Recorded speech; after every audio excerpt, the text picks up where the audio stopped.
नमस्कार फ्रेंड्स, मैं डॉक्टर पवन। आज आप लोगों को क्लास 8 की मैथ्स का एल्जेब्रिक एक्सप्रेशंस का एडिशन का सेकेंड वीडियो लेके आया हूँ। वीडियो 1 में हम लोगों ने देखा था एल्जेब्रिक एक्सप्रेशंस होते क्या हैं और उनको ऐड कैसे करते हैं। उसी को आगे आज कुछ क्वेश्चंस और करेंगे और एक वर्ड प्रॉब्लम भी करेंगे, देखेंगे कि कैसे सॉल्व किया जाता है सो दैट आपका क्लियर हो जाए। तो हमारा फर्स्ट क्वेश्चन है add the following polynomials. 3 polynomials मतलब 3 एल्जेब्रिक एक्सप्रेशंस गिवन है, इन तीनों को ऐड करना है। पिछले वीडियो हम लोगों ने 2 को ऐड किया था, यहाँ पर 3 है। तो फर्स्ट स्टेप हमारा होता है कि लाइक टर्म्स को एक साथ लिखना। पहले तो हम लोगों ने 2 मेथड पढ़ा था। मेथड 1 जो है आपका ये है कि हॉरिजेंटली ऐड करेंगे और मेथड 2 है वर्टिकली ऐड करेंगे। तो पहले हॉरिजेंटली ऐड करते हैं।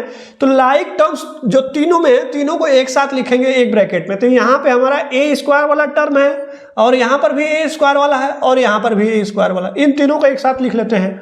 तो इन तीनों को एक साथ लिखेंगे तो यहाँ पे हो जाएगा 5a square plus 12a square plus 6a square. ये आपके लाइक टर्म्स हैं, इन सबको एक साथ लिख लिया। अब हमारा दूसरा जो है 7a वाला देखते हैं। यहाँ पे 7a है, यहाँ पे 3a है, यहाँ पे -4a है। अब इनको लिखते हैं हम लोग। यहाँ पे ये ऐसे कर लेंगे तो थोड़ा सा क्लियर दिखेगा। इसको लिखते हैं प्लस 7a -3a और -4a। ए वाले लाइक टर्म्स जो है उनको एक साथ लिख लिया। अब हमारे बचे कांस्टेंट। कांस्टेंट्स को देख लेते हैं। कांस्टेंट यहाँ पर 3 है, यहाँ पर 8 है और यहाँ पे 9 है। इनको एक साथ लिख लेते हैं। प्लस 3 + 8 + 9, 3 + 8 + 9। इन्हीं को सॉल्व कर लेना है। तो इनको सॉल्व करेंगे तो यहाँ पे आपके ये सब प्लस में है तीनों। तो ये हो जाएगा 5 और 12 मिलके बनेगा 17। 17 में 6 जोड़ेंगे तो हो जाएगा 23 और इसके साथ ए स्क्वायर। ठीक। अब इसके बाद हम लोग देखते हैं ए वाले टर्म्स। ए वाले देखेंगे तो यहाँ पे 7a है, यहाँ पे -3 है, -4 है। -3 -4 मिलके बनाएंगे -7 और +7 है। तो ये हो जाएगा कैंसिल, आपके तीनों मिलके 0 बना लेंगे। मतलब ए का कोई टर्म नहीं बचा, कोई बात नहीं। इसके बाद हम लोग कांस्टेंट टर्म देखते हैं। कांस्टेंट टर्म है 3, 8 और 9। तो 8, 3, 11, 11 और 9 हो जाएगा 20 आपका।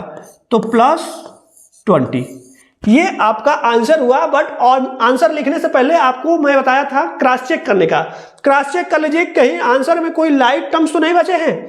तो देखेंगे ए स्क्वायर वाला एक है, ठीक है, और कोई नहीं है। ए वाला तो है नहीं, कैंसिल हो गया। कांस्टेंट टर्म है, मतलब कोई लाइक टर्म नहीं आया है, सब अनलाइक टर्म्स है। और लास्ट में आपको आंसर भी क्या लिखना था, स्टैंडर्ड फॉर्म में। स्टैंडर्ड फॉर्म मतलब सबसे पहले वेरिएबल के हाईएस्ट पावर, फिर उससे कम वाला, फिर उससे कम वाला। तो यहाँ पे ऑलरेडी ये अरेंज है एक स्टैंडर्ड फॉर्म में। तो यही आपका आंसर हो जाएगा। इसी क्वेश्चन को अगर वर्टिकली सॉल्व करेंगे तो कैसे करेंगे ये भी देख लेते हैं।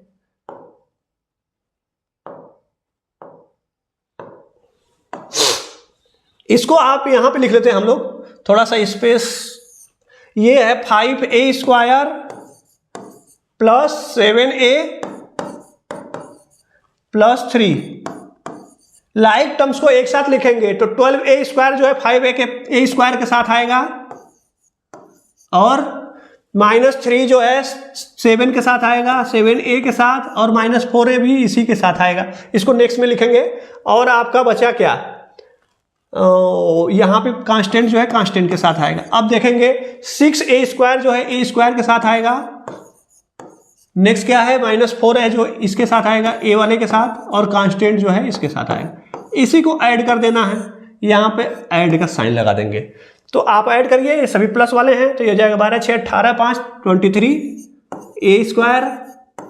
और ये देखिए 7 है, -3 -4 मिलकर 7 बनाएंगे, ये कैंसिल हो जाएंगे। अब यहाँ पे ये बचा आपका, ये कितना, इनको ऐड करेंगे तो ये बचेगा 20।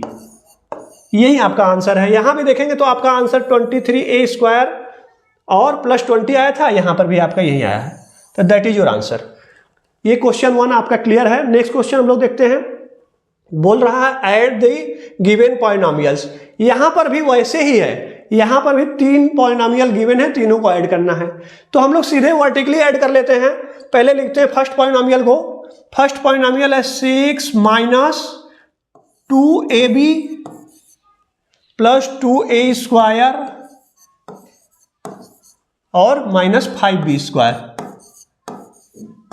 अब नेक्स्ट आप देखेंगे तो नेक्स्ट दिया हुआ 5, ठीक है, 5 को कांस्टेंट के साथ लिख लिया। इसके बाद क्या करना है, ए बी वाला टर्म लिखना है, लाइक टर्म्स को साथ में लिखना है। तो ए बी वाला टर्म क्या है, माइनस 8ab है, तो इसको ए बी वाले के साथ लिखेंगे माइनस 8ab।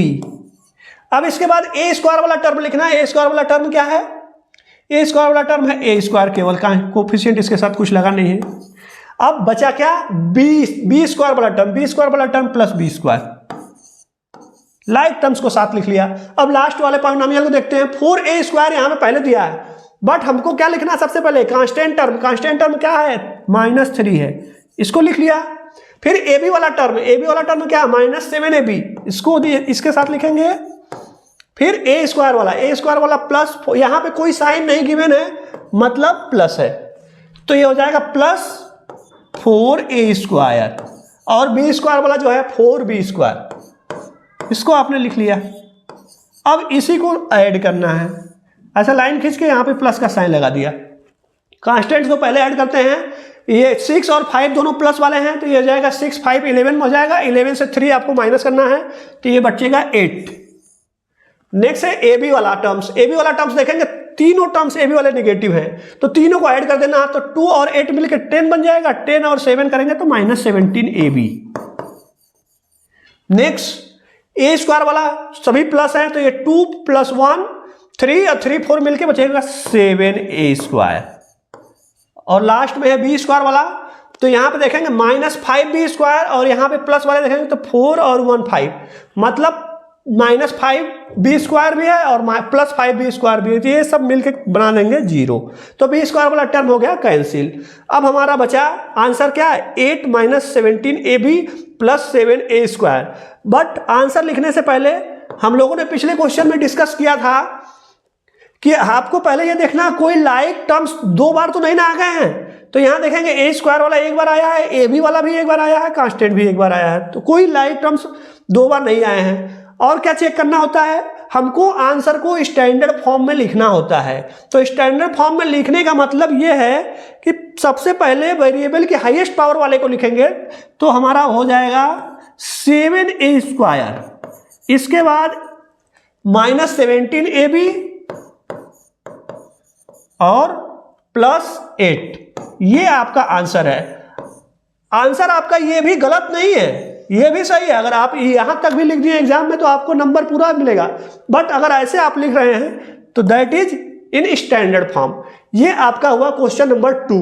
एक और क्वेश्चन वर्ड प्रॉब्लम बेस्ड देखते हैं हम लोग।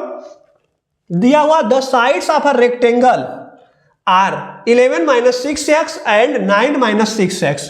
पूछ रहा है find its perimeter. Word problem देख के बच्चे तो आधे क्वेश्चन ऐसे ही छोड़ देते हैं कि वर्ड प्रॉब्लम है कैसे सॉल्व होगा, बट इसमें कुछ है नहीं, केवल फिगर बनाइए, अपने आप क्वेश्चन को सॉल्व कर लेंगे।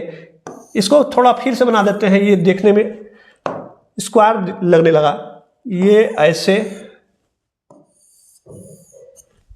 आपको 11 - 6x जो है ये है लेंथ, क्योंकि ये है बिगर साइड, और दूसरा साइड जो है 9 - 6x, ये होगा आपका विड्थ।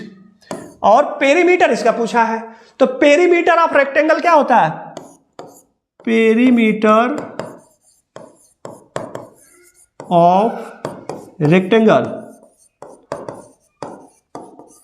फॉर्मूला आप लोग पढ़े होंगे, फिर भी अगर नहीं याद है तो देख लीजिए। 2 लेंथ प्लस विड्थ या ब्रेड्थ, ये होता है फार्मूला।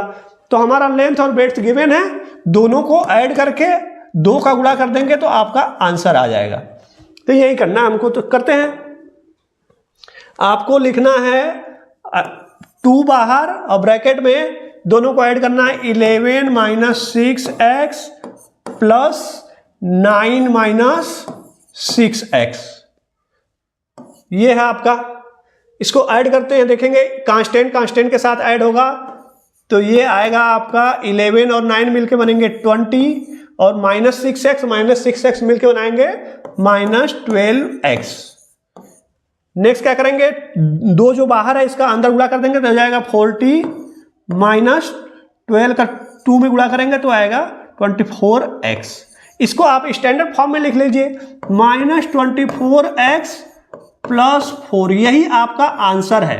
बट आंसर लिखते समय चूंकि यहां पे डायमेंशन नहीं गिवन है कि मीटर में है कि सेंटीमीटर में है, इसलिए आप आंसर जब लिखिए पेरीमीटर इक्वल टू दिस तो यहां पे लिख लीजिए यूनिट, यही आपका आंसर है।